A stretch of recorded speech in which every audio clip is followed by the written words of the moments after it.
Many of us have received dodgy emails asking for money, promising things too good to be true.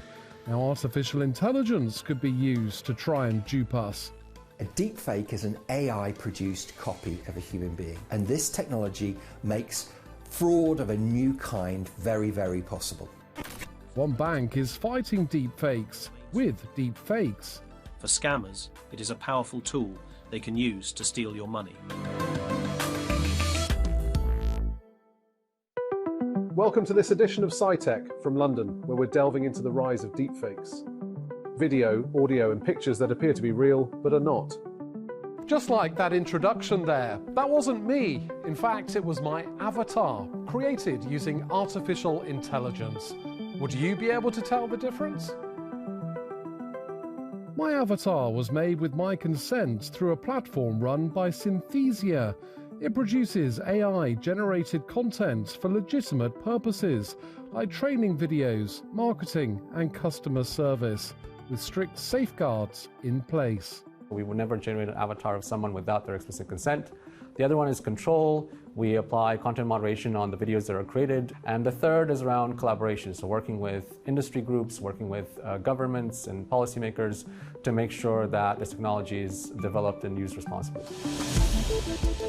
Deepfakes that have malicious intent copy the image of real people from photos, videos, and audio to misrepresent them or an organization. Professor Michael Waldridge, an AI expert at the University of Oxford, says the technology is rapidly improving. If you can take it to the point where you can be in a call with somebody that you think is your boss, looking at somebody's video, and it's an AI-produced video on the other end, then it starts to become very difficult to know what is real and what is fake. In a survey published in July, just over 40% of respondents aged 16 plus said they'd seen a deepfake in the last 6 months, but less than 1 in 10 were confident in their ability to spot one.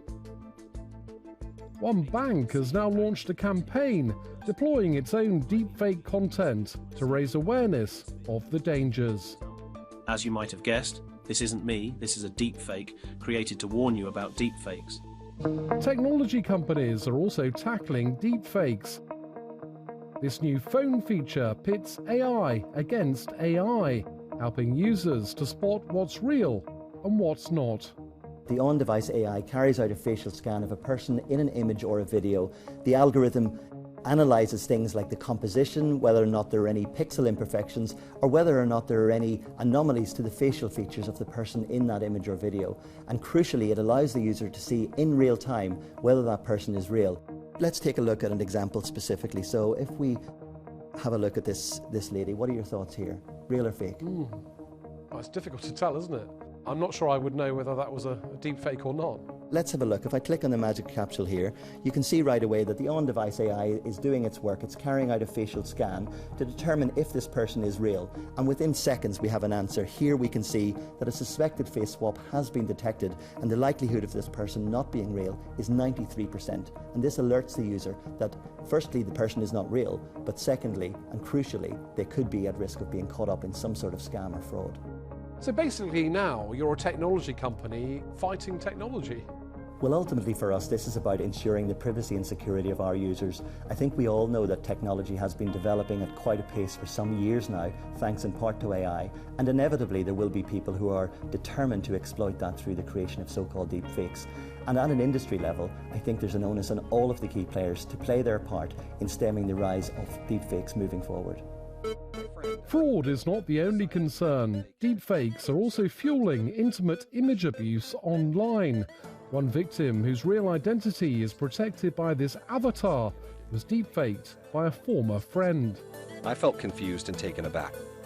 A documentary about this kind of deepfake abuse spawned a campaign group now demanding tougher regulations to block publishing sites.